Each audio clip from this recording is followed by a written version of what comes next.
Thank you very much. Do we have the clicker? Okay. We're going to start in just 1 minute. Still getting things configured over here. So yes, meanwhile, how many of you are already there in the mobile marketing?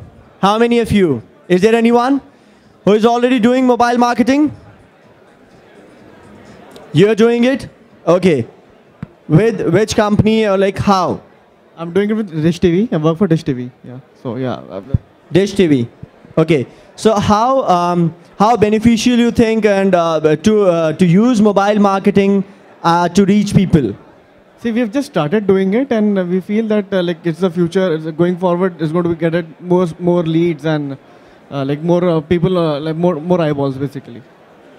So when we talk about the other ways of reaching people, is in comparison to mobile marketing, then how do you find it better?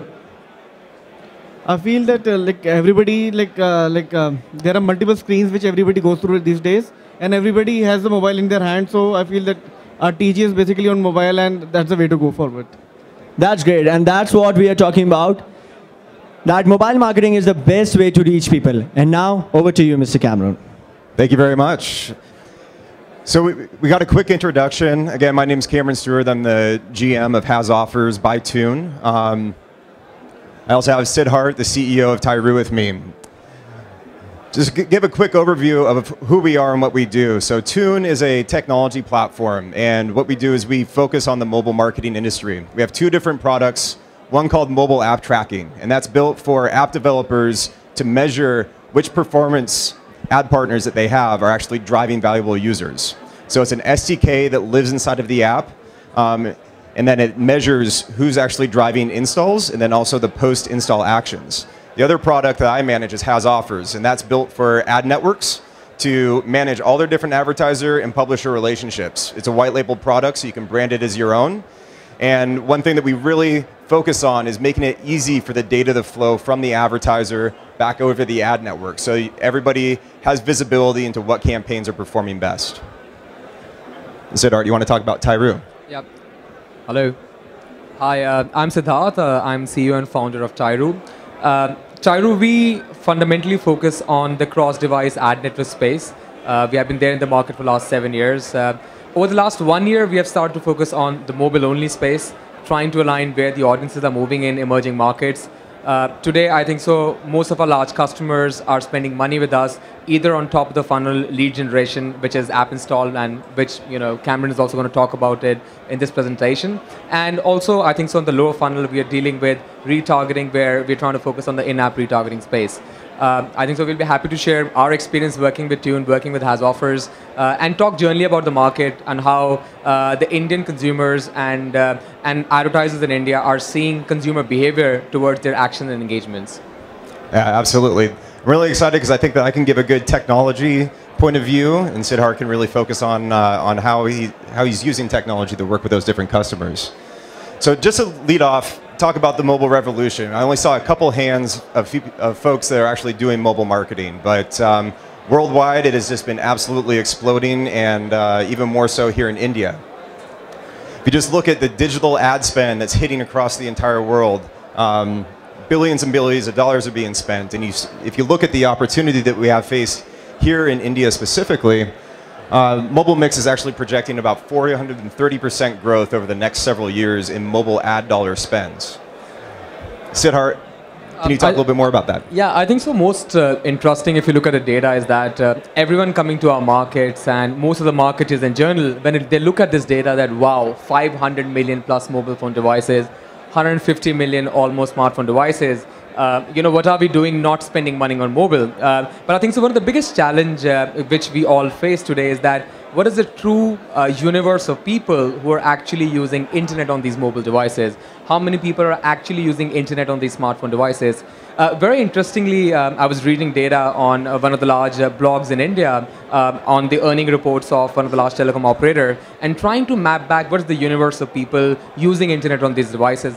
Out of almost 150 million people, we are seeing that not more than 65 million people are actually using internet from these devices. Rest everyone is still going up to the operator portal, let that be Airtel, let that be Vodafone, and consuming services. So is internet happening? I think so. It's still emerging, and which also leaves a lot of opportunities for marketers to start looking at internet and start looking at mobile today. How many people here are using a mobile connected device? I would hope that most people are an internet connected mobile device. Yeah? I have a question. How many people are happy with the 3G connectivity on their mobile device? Not many, right? So yeah, this is India. This is true India.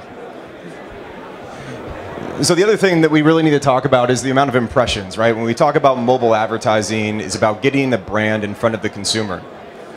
So what we're looking at is how that's actually shifting over time. So you can see here the data represents that 74% of impressions is actually served to smartphones in the APAC, and then also about 20% to non-phone connected device. Yeah, this is pretty much in line with what we're also seeing in Indian market, that from a consumer perspective at a device level, the Indian audience's device consumption pattern for internet delivered content, let that be on the mobile website or in the app, is somewhat similar. So this brings up some really interesting points that both advertisers and networks need to address, is what impression am I going to serve for what ad based off a lot of different things. What kind of phone is the person using? What kind of connection speeds are we seeing? Can you talk a little bit more about how you might target particular users and devices? Sure. So I think so. And this is more experientially. Trust me, Tyroo, like any other marketing agency or even the marketer themselves, just got ushered into the mobile space over the last 12, 18 months. It just happened. We had to just catch up. But most importantly, I think so, when any marketer is trying to plan for the mobile device, what we're seeing is that, I guess what's most important is the kind of content what they're consuming. I guess that is determining more on the way of targeting they're trying to do. I think so, unfortunately, like the question which I asked last time, that you could be on 2G, you could be 3G, you're practically getting the same speed. Yep. So bandwidth targeting or the kind of device, I don't think so makes a lot of difference. The other problem is, I think so, the way the device pyramid is really built out. Most of the consumers in our markets are using a sub $200 device. The average cost of device is around $100, $150, which means there's low computing power, low memory space, Android heavy market, which everyone knows about. So I guess that's something which any marketer is taking as hygiene when he's building marketer. So I think so the challenge is that we are not creating great experiences for evolved consumers on iPhone, evolved consumers using maybe a Samsung S5 or S6, while of course just purely because of the population, the size of those devices and the connectivity of number of people using from those devices is increasing. So I guess that's where the sweet spot is today from a marketer's point of view, and that's where the challenge as well is, that how do I start to segment people, or how do I start to target people and create a differential experience? Yeah, I think that's a big piece of it, is the market segmentation, both on audience and then also the device type. So this is a really interesting stat, and this is actually pulled from the US market, but I think that it applies everywhere on how mobile is really affecting the way that people interact with media. So this graph shows the time of day and then how the percentage of the population that are actually engaging with these different channels. So if you see the blue channel, it's television.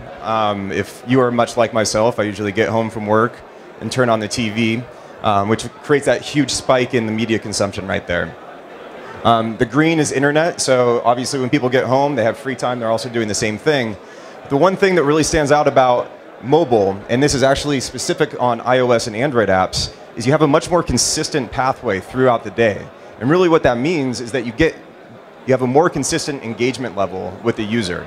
And I think that speaks a lot about the opportunity in mobile, because you can reach users throughout the day, not just during these certain spikes.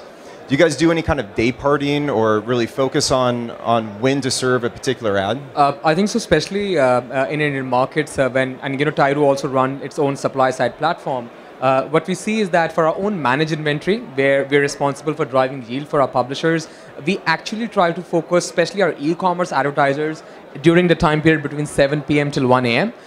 We see that we get more. So if we do 100 transactions in a day for an e-commerce customer, 60% of the GMV which we drive is actually during this time period. So it's pretty much in sync on how you see the consumption pattern. And I think so for marketers, it's very important that looking when you're doing both device targeting, I think so looking at how the consumption pattern is during the day on devices, and especially with mobile phones. Like I said, right, I think the challenge is that we don't have a very big iOS inventories in our market. Yep. So with Android, yes, there's an opportunity to create a consistent day-long experience, but yes, time-driven targeting does really impact a publisher's yield.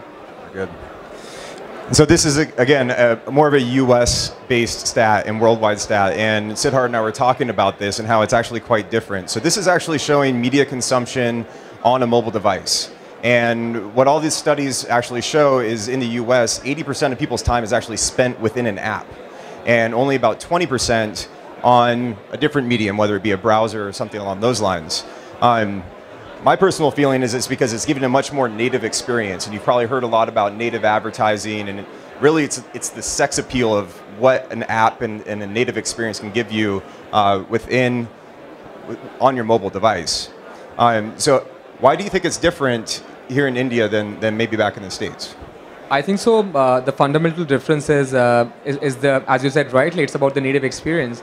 I don't think so. The assets which the marketers have done, if you really download 50% of the apps which are there on the Play Store, you would actually see mobile side morphed into an app. So really for a consumer, there is no merit in downloading an app and get a different kind of an experience. And the other challenge is because storage space in the mobile phones. Typically for consumers, we're talking about storage spaces of less than 8 GB in a mobile device. So they can only have limited amount of apps which are consuming a lot of space. So that being the second prohibitory for consumers. So in India right now, we're seeing across our network as well, and the feedback we get from marketers who have created great native experiences, we see an equal amount of traffic coming in on the mobile website and also the in-app side. Very good. So I'm going to take a quick pause right now and go to the audience to see if there's any questions burning yet. And we're actually going to change the way that we're doing the gift giveaway. So the first person that asks a very good question will earn either one of the backpacks or the Fitbit. So I'm turning to the crowd. Do you guys have any questions for us so far?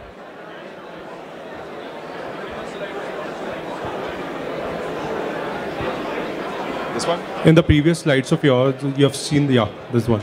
So what is the difference between the next slide? Yeah, what's the difference between the smartphone, non-phone connected device and the feature phone? I mean, how is the percentage derived and how the classification of a smartphone? So smartphone. And what is the sample space and how is the distinction between the smartphone, non-phone connected device and feature phone? So basically, I want to understand what three of those are. Yeah. So smartphone is pretty much something that is internet connected, but also is very app focused. So these are your iPhones and Androids. Feature phone is more relegated to maybe having an internet browser, but not having app capability. And then the non-phone connected device would be something like an iPad or even like an iPod.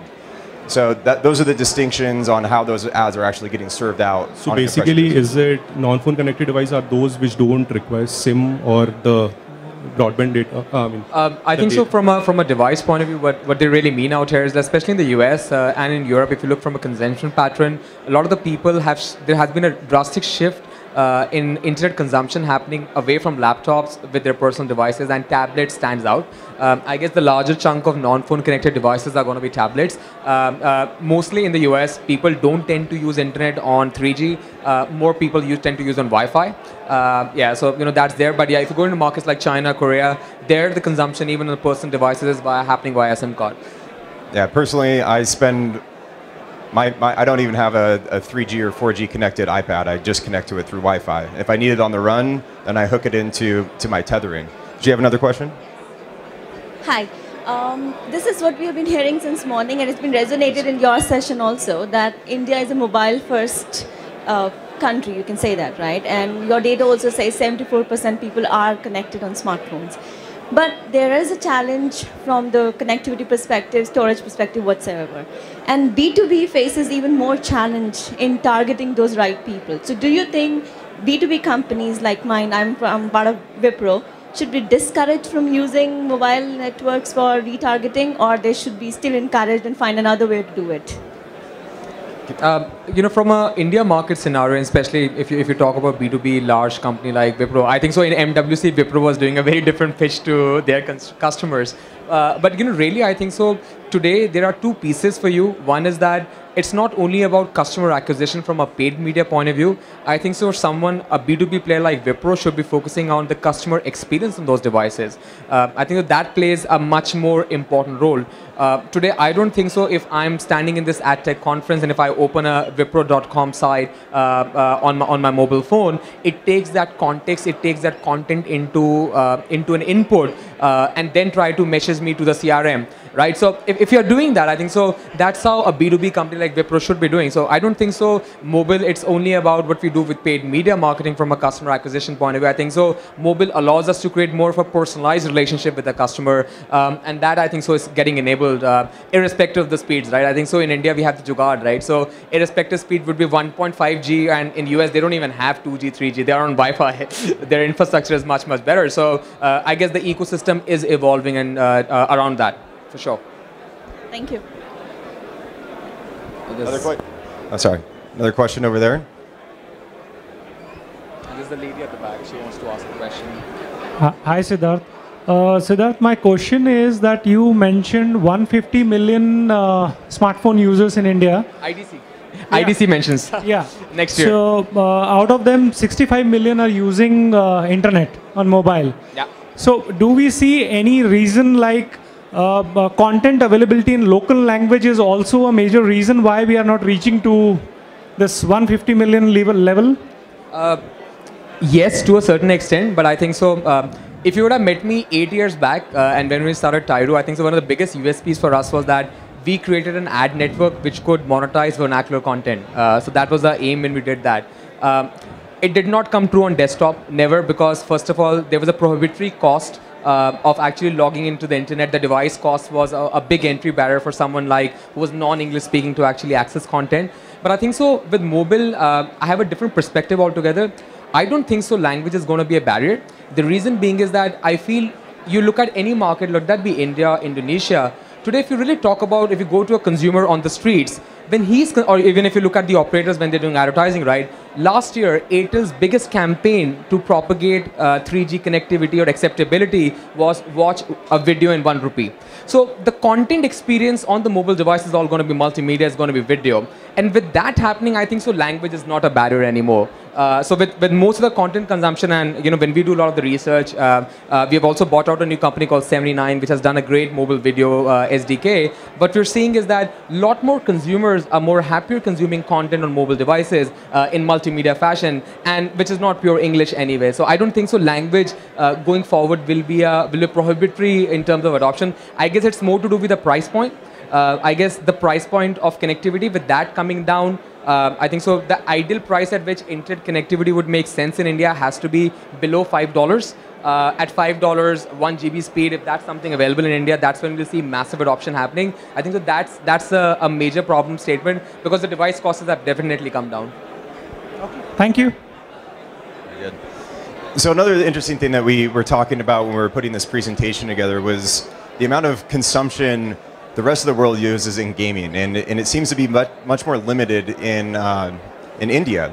When we first built mobile app tracking, it was immediately adopted by the biggest gaming companies in the world: Zynga, Supercell, Big Fish Games, and they were dialed in. They understood that mobile customer journey and tracking their ads partners to understand who is actually generating revenue. Why do you think that gaming hasn't necessarily taken off as much in India as it has in either the States or Europe? I think so. One quick question: how many people in this room play mobile games? Great. And how many people have ever paid to play a game? Yeah, so these guys from the US don't count. Nah, so here it goes, right? And that's the problem. I think so.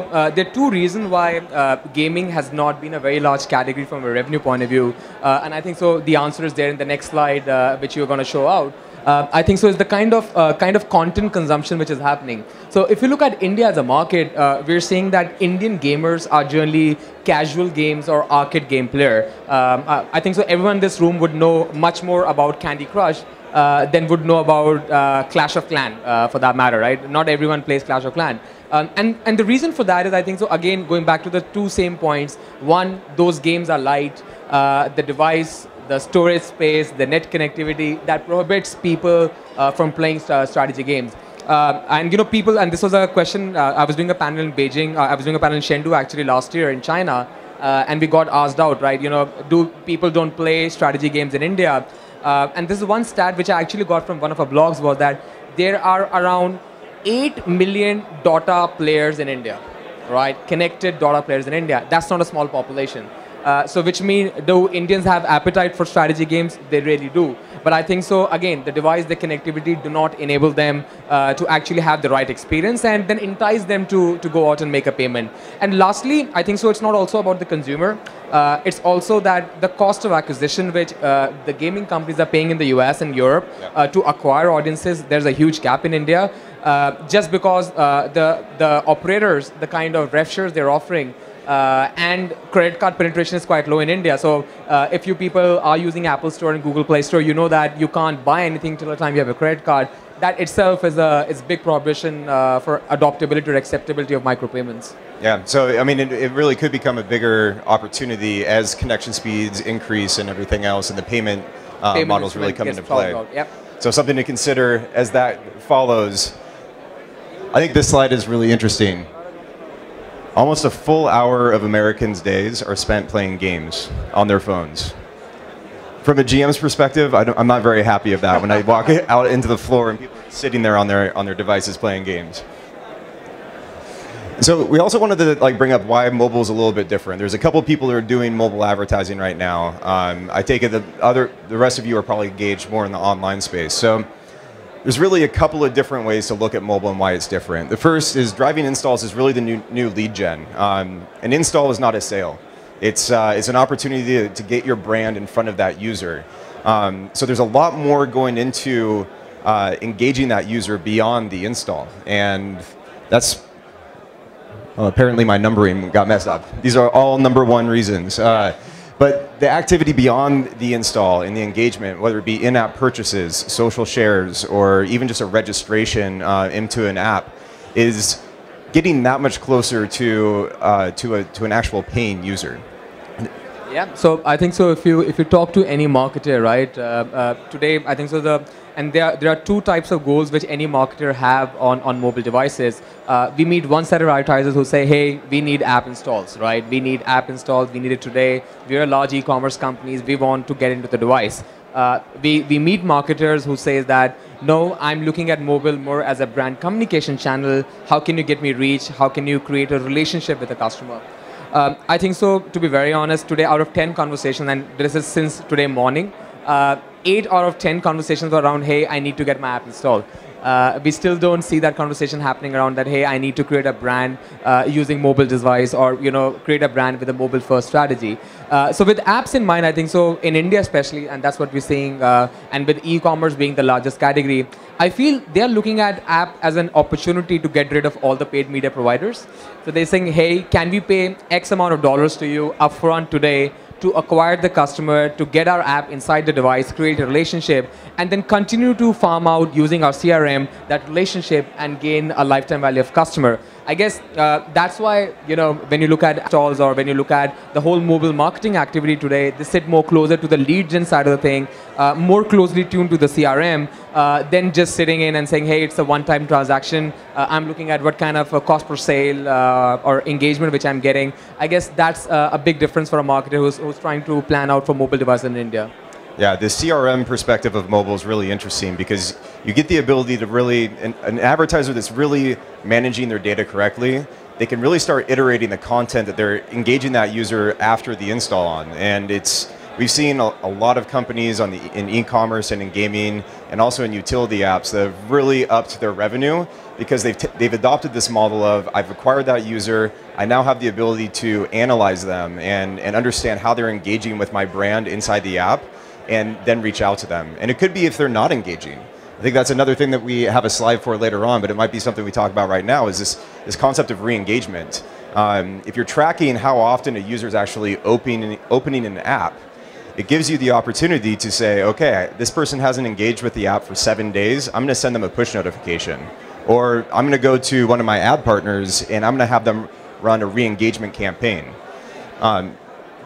Yeah, absolutely. I think so. One of the most important point is that I think that the biggest difference today, any company is looking at mobile is that in traditional, and I'm calling desktop not traditional, not print or television, in the traditional desktop media buying and media planning, especially on the paid media side, we used to look at, hey, I've got a customer to come in and engage from a paid media channel. And there used to be a separate CRM teams who used to be responsible for creating that re-engagement to converting him into a quality customer. I guess that's something which has changed. I think so the mobile teams inside any large organization, and especially the one who have adopted mobile quickly, they have merged both the paid media and the CRM teams just because of the kind of visibility platforms like Tunes are providing, where I think so a combination of not seeing that how did the paid media channel helped in acquiring the customer at what cost and what attribution, but more importantly, how can you get a lifetime value of the customer and create multiple touch points through the CRM channels?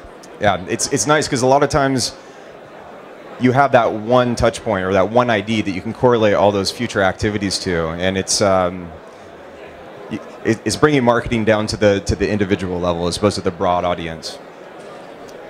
So the conversion cycle is the same though. So we talk about paid media, we talk about installs, lead gen, but what does the conversion cycle look like from like an agency's point of view or a network point of view? I think so, it's as simple as it gets. I think so we have been talking about it even in the last slide, right? It's very similar to how the world is on desktop side.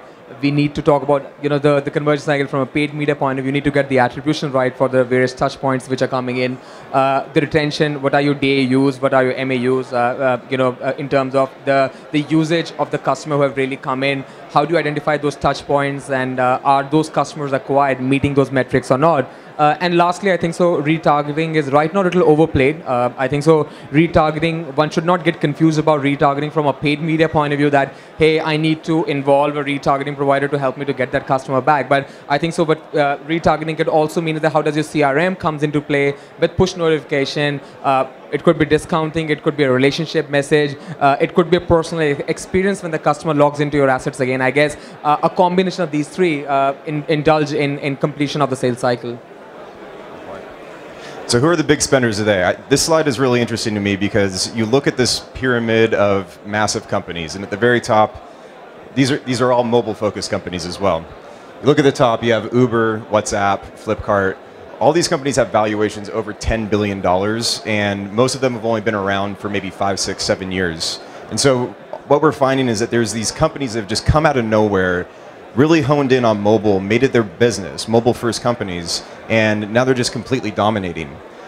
I think it's really interesting because this is also the people who are going out there and spending for paid acquisition. They're the ones that are going to the ad network saying, we want to pay for installs and we want to pay for engagement. My question is, do you guys work with people that are the next Flipkarts or the next Ubers, or do you usually pick the ones that already have some branded experience within the market? From a Tyroo point of view, just to give a little insight, last year we worked with around 705 advertisers, 705 unique advertisers, out of which 295 were e-commerce companies in India, and there were 99 mobile-only companies which we're working with. So to answer your question, definitely, we love our unicorns. We love Flipkart, we love Snapdeal, we love our Olas. They are definitely the last spenders. They are very experiential. They're very supportive to try out new things, and definitely that helps them to remain ahead of the curve. But I think so over the last 12 months, we have seen around $6 billion worth of venture money coming in for mobile-only companies into Indian markets. And we're expecting that there's another $2 billion to come in over the next 12 months.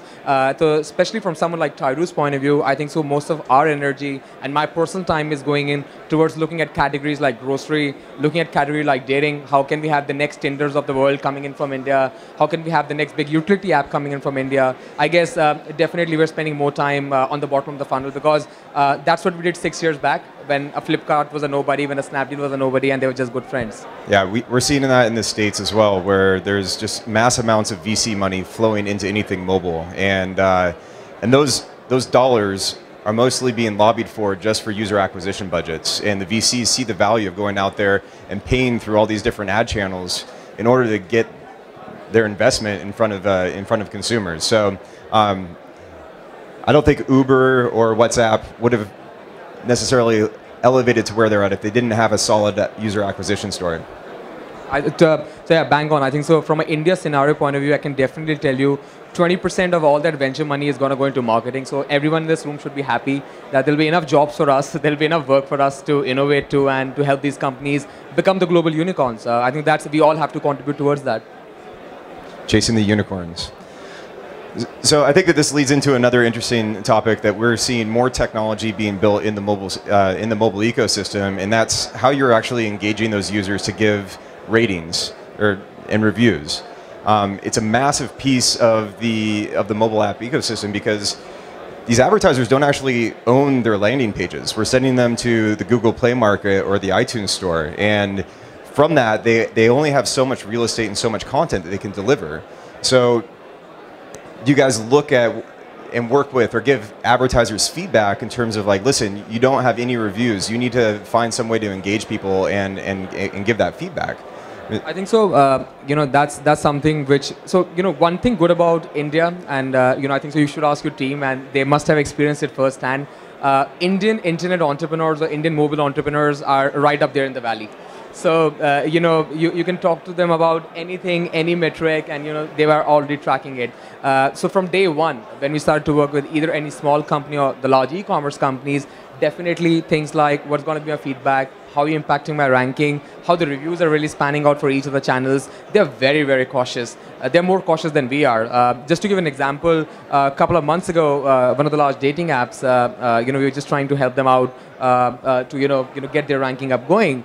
What we realized was that within 5 or 7 days, just because of the way they have built their app, customers are not having a great experience. While they became one of the top 5 apps for the day, or especially in their category, which helped them to definitely get the organic installs. But definitely where we helped them to map out was that how this rating and feedback was helping them on the retention part. Yep. So 90% of the customers who download their app left. So they had only 10% retention, which is extremely bad, extremely poor. Think about $100 being spent and only $10 worth of value getting out of it, right? So I guess this is where we spend a lot more time with advertisers. This is where advertisers are already cautious. I guess the whole feedback process, how the Google Play Store really works from a K-factor point of view, from an organic point of view, I think so these things have become a metric. There are some set formulas that advertisers are following, and companies like ours are spending a lot of time with them on that. Yeah, I'm going to do a little bit of a shameless self-promotion as well. We actually acquired a company called Mobile Dev HQ just this past year, and really what they do is something called App Store optimization, and it's essentially search engine optimization for the App Store. So they go in and they scrape the data that's actually that you've actually loaded in, screenshots. They take into consideration how many reviews you have, what your ratings are, and pretty much give you a score. And then they also have the ability to show you what your competitors are doing. So you can go in and let's say that you're Pandora and you want to understand how maybe Spotify is performing. They'll give you automatic updates on how your ratings are changing or what your ranking is within the App Store, and also any triggers that your competitors might be doing. And did they change their description? What happened? So you can react to that as well. So it's a really important piece because the mobile advertiser, they don't own that landing page. And again, they really have to build that content to be very compelling in order to get the user, after they've clicked on an ad and gone to the App Store, to actually install it and then engage with it. And I just talked about that. I think this might be a good place to stop and ask the audience for some more questions. Do you have any questions about the content we just covered? Yes. Hold on, we've got a microphone. It's coming your way.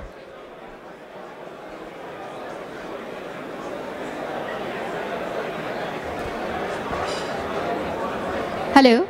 Yeah, I work for a company called Echo, and we are into the mobile payments and mobile money transfer space. Hello. Yeah, so one of our products is really targeted to the agent. So we really look at the agent as a money transfer agent to really include the underbanked, right?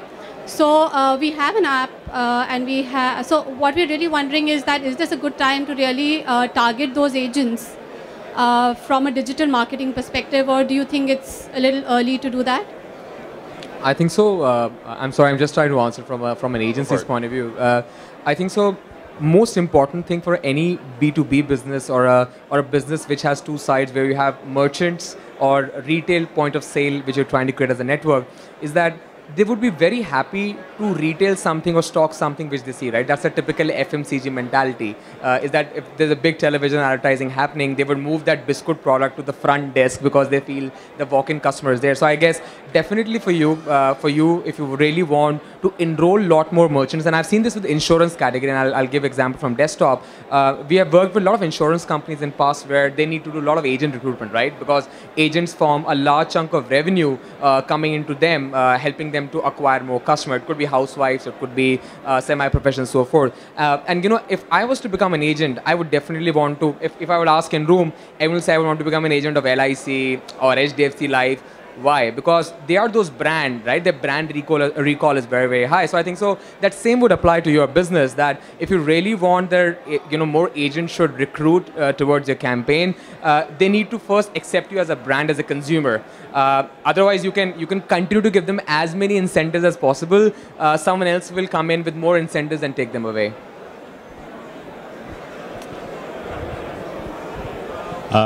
Hi, my name's Alok. I was looking at the list of the top spenders you had on mobile, and unusually all the big advertisers were absent. So Coke was absent, Unilever was absent, P&G was absent, and so on. And that's also the problem you stated earlier. That's hardly 2 out of 10.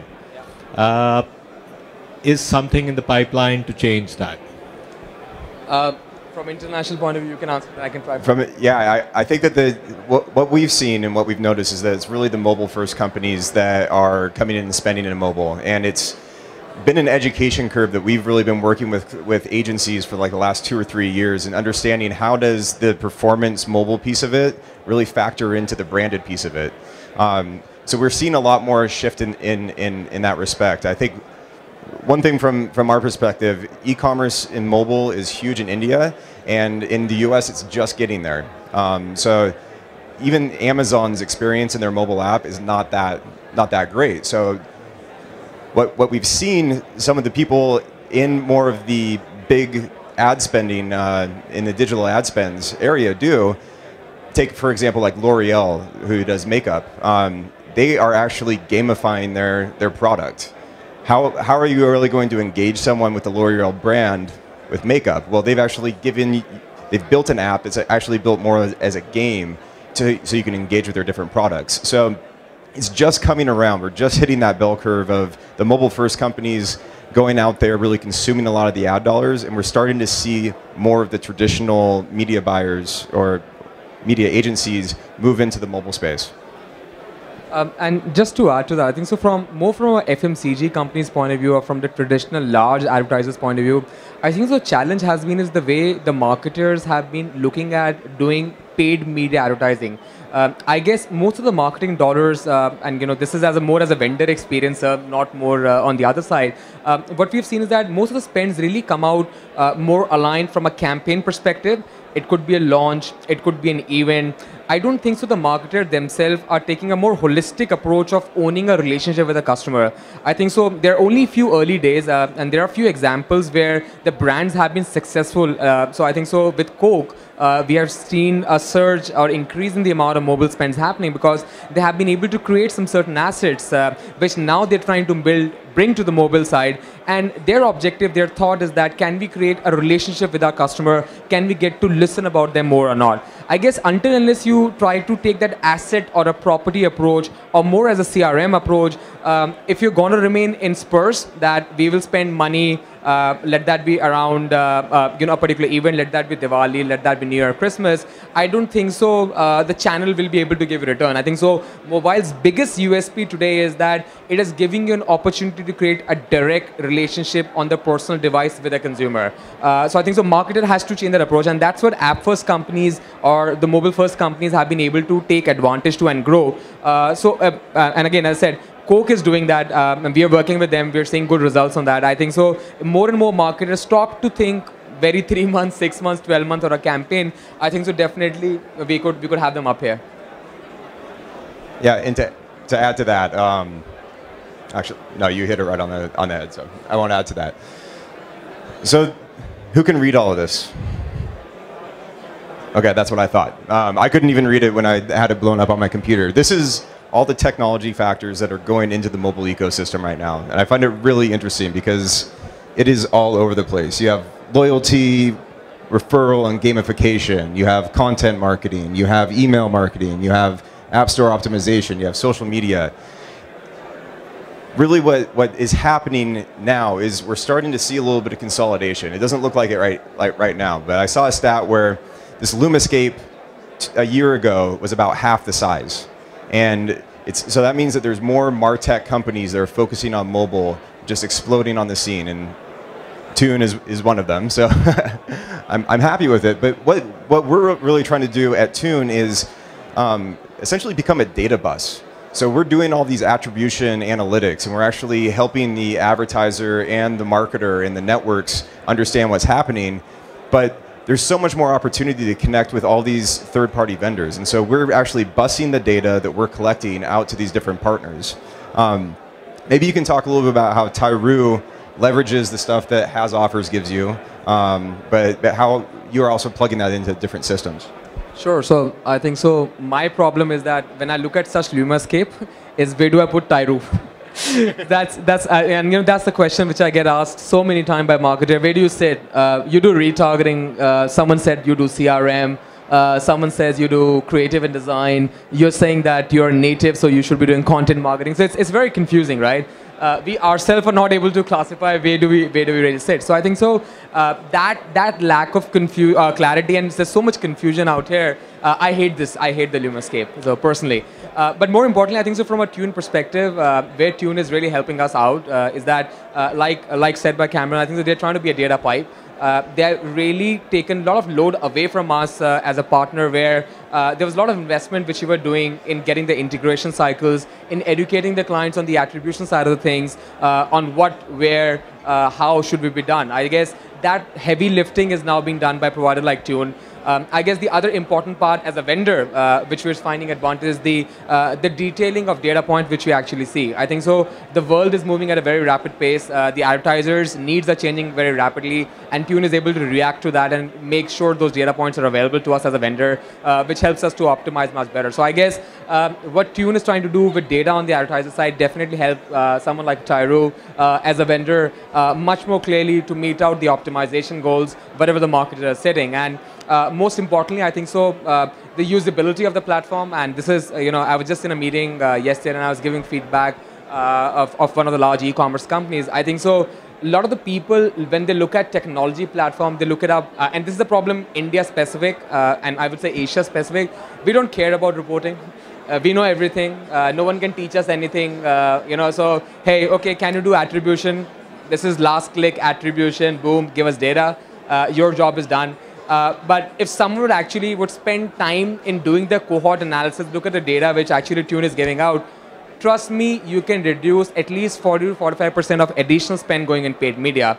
And this was the feedback which actually one of the clients was giving to me on their spending time on platforms like Tune. So I guess that's where the advantage is, and that's where the marketer should look at and definitely try to understand where they're sitting on the LumaScape. I'm confused where I am, but at least he's sure where he is. So at least you definitely talk to them. So that, just getting back into the attribution and measurement piece of it, very simple flow, and we were talking about how it's not that much different than desktop in terms of you have a tracking link, you have an ad, somebody clicks on that ad after the impression served.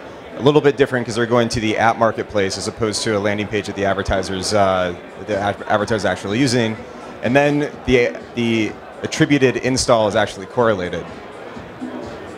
So we've already talked a little bit about this as well, but after that install happens, it's now up to the CRM level aspect of mobile marketing to re-engage that user. So being able to take that user and make sure they continue to buy within the app.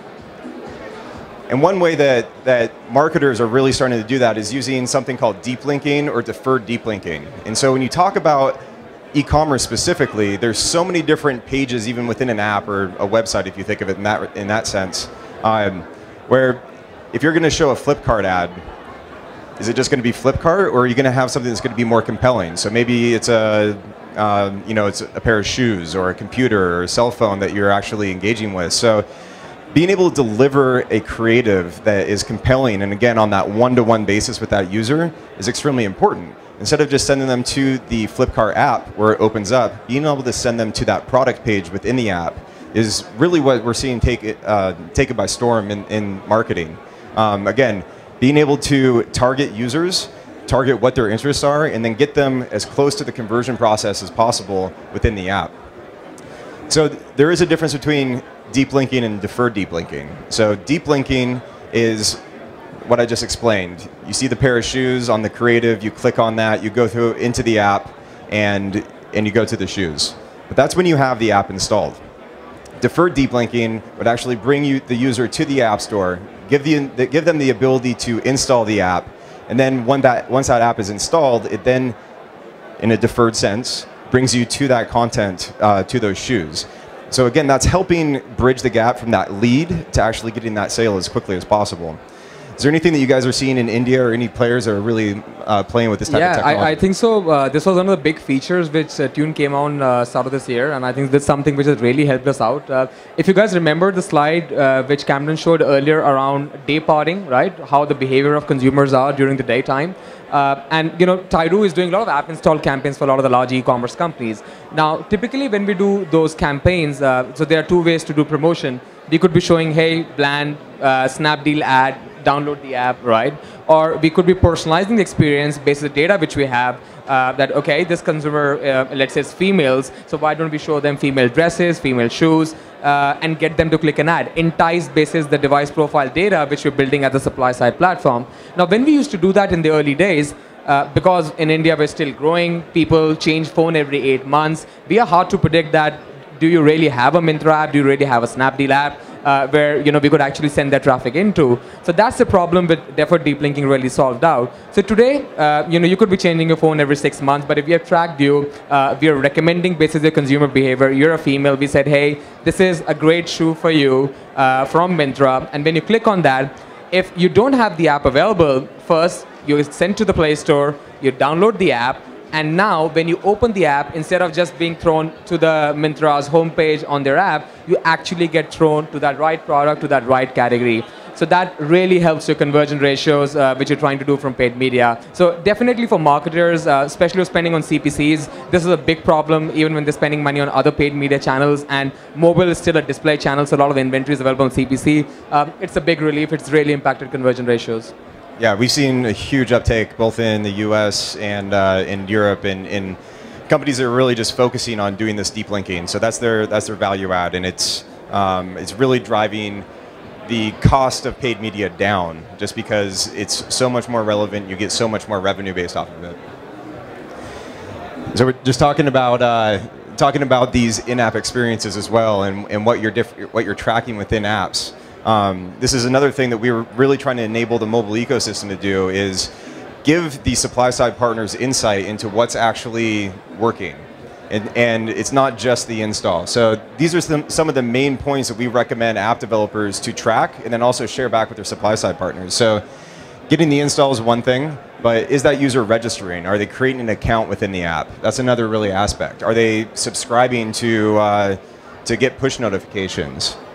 Are they purchasing something? Are they adding something to their cart? So a lot of the metrics that we see that we've measured on our on our web pages should be measured as well in the mobile app. And again, I just think it's so important that the advertiser and the ad network give each other transparency into what's really working.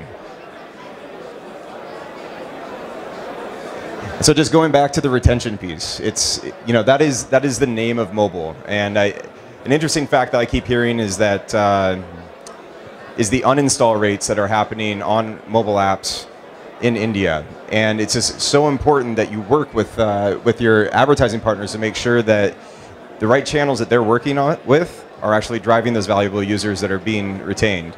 I think you threw out a couple of stats about retention that I thought were pretty interesting. So I think so. This get asked a lot. A lot of advertisers doing app install campaign that what is my average retention rate which I should target? I think so.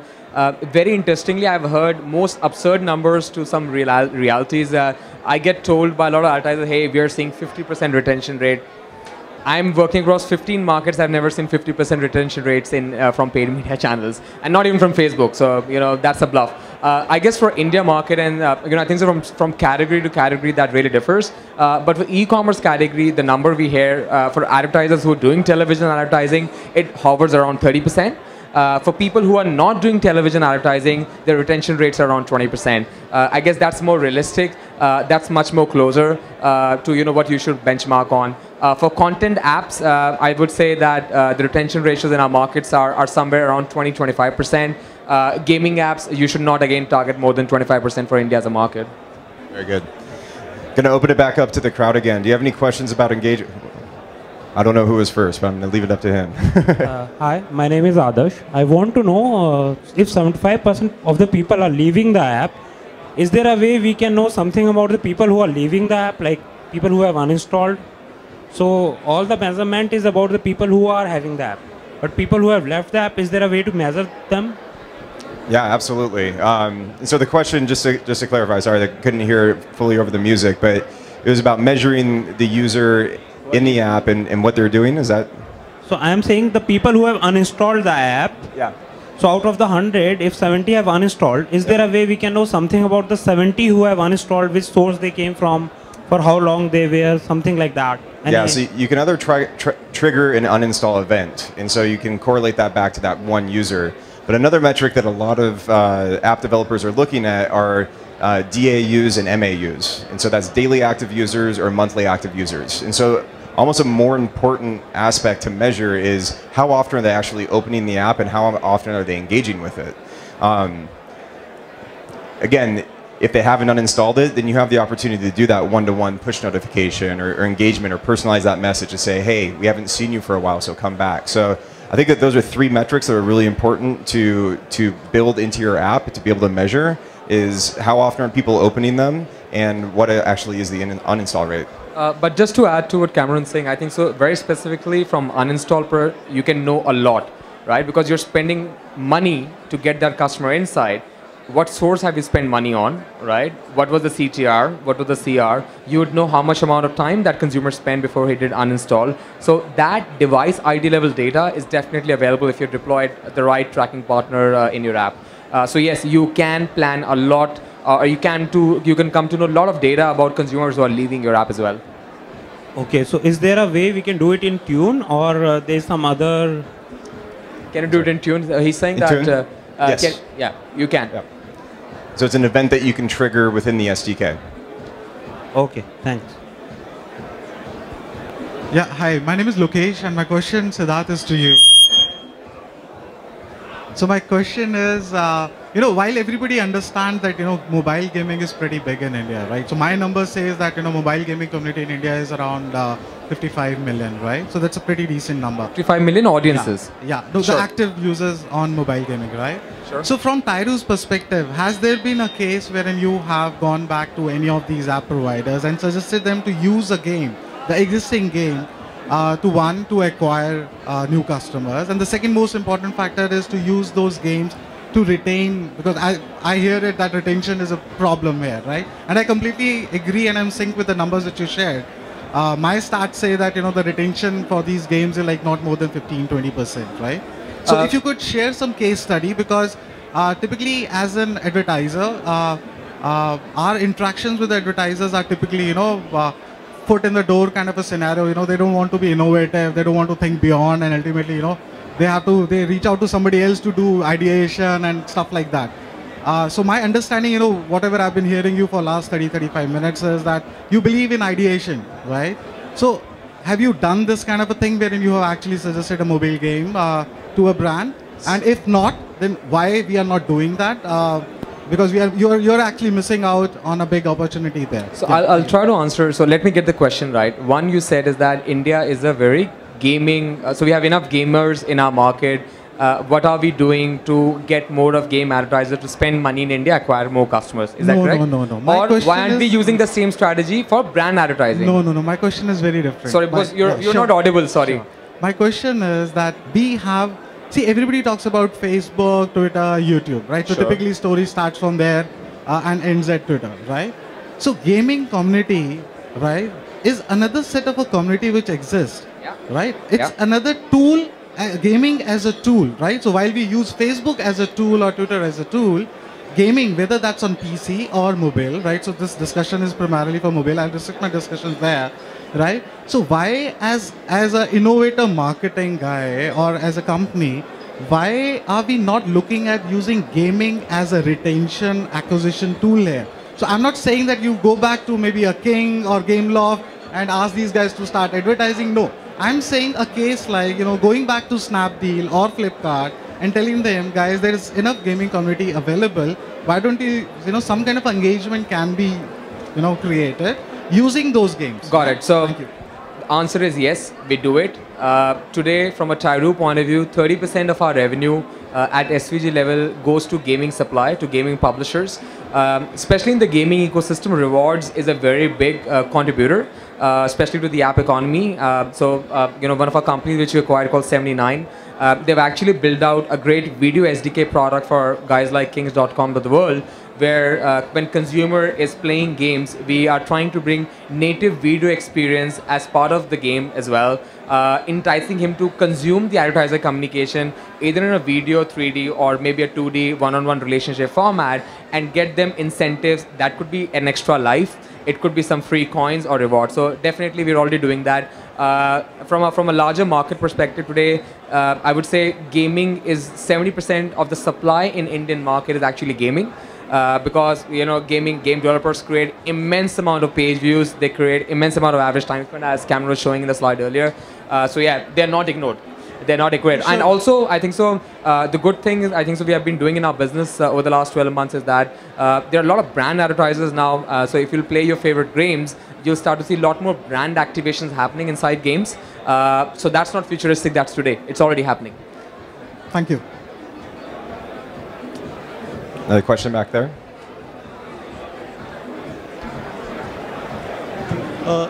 Hi.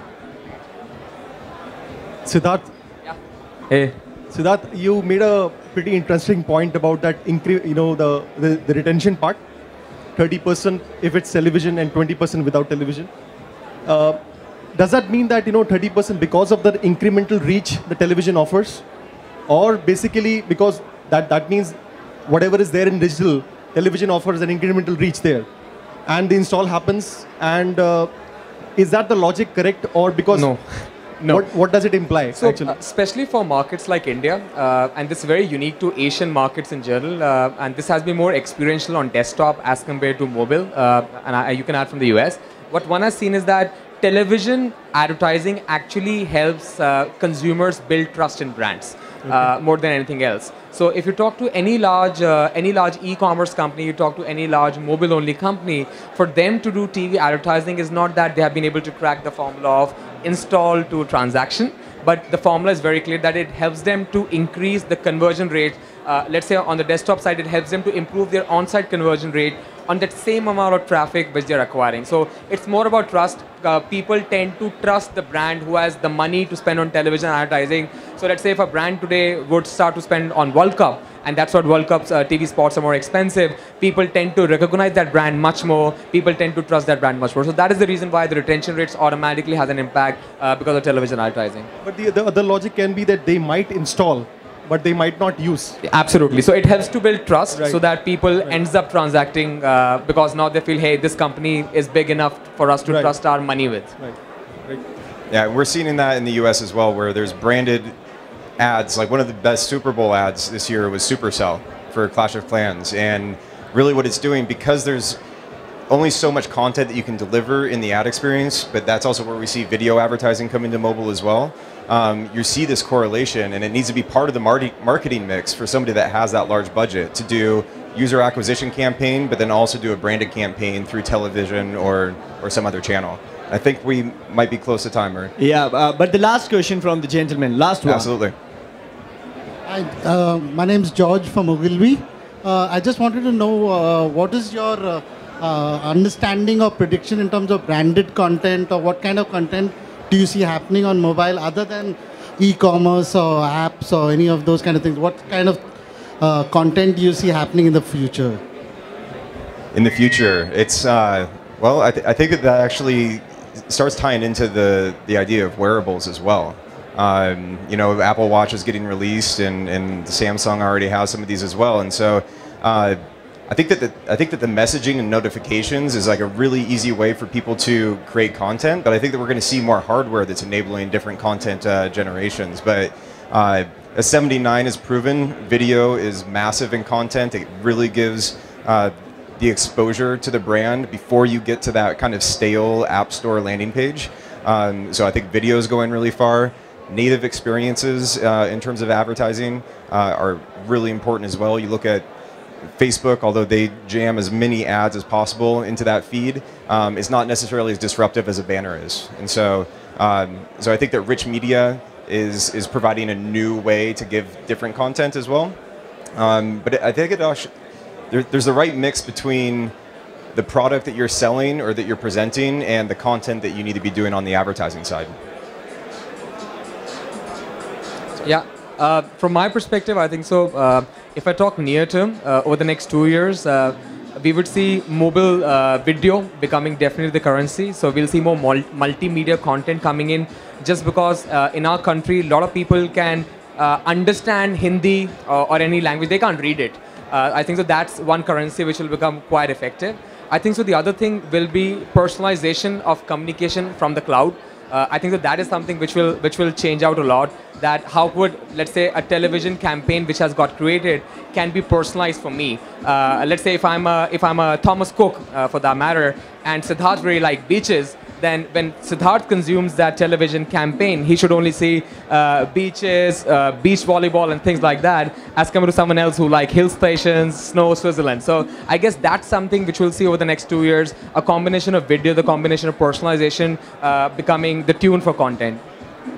Yeah, and thank you, gentlemen. Thank you for being there for the session. And ladies and gentlemen, this was the session with Mr. Cameron Stewart, GM Tune, and Mr. Siddharth Puri, CEO Tyroo. Big round of applause, ladies and gentlemen. We were discussing here mobile marketing, and I hope you had a good time discussing.